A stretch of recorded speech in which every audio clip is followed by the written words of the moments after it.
విజయవాడ వరద బాధితులకు సీఎం చంద్రబాబు అండగా నిలిచారన్నారు మంత్రి నారాయణ. ఎలాంటి ఇబ్బంది తలెత్తకుండా బాధితులందరికీ ఆహారం, తాగునీరు పంపిణీ చూశామన్నారు.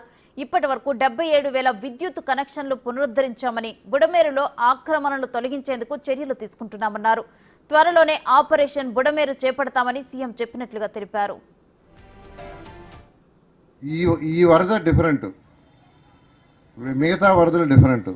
జనరల్గా వరద వస్తే, తుఫాన్లు వస్తే ఒకరోజు గాలి వస్తుంది, ఒక 2 రోజులు నీళ్ళు ఉంటాయి, పోతాయి. కానీ ఈసారి ఏమైందంటే వాటర్ ఎక్కువైపోయింది, 10 అడుగులు రావటం, అది పోవటానికి కూడా లేకుండా ఉండటం వల్ల ఏంటంటే ఎక్కువగా సఫర్ అయ్యారు. అయితే దాన్ని మినిమైజ్ చేసాం ఆ సఫరింగ్ని. అయితే శానిటేషన్ ఒకటి, ఫుడ్ కూడా ముఖ్యమంత్రి గారు ఒకటి చెప్పారు, ఎవరికి ఏం కావాలో చేయమన్నా చెప్పారు.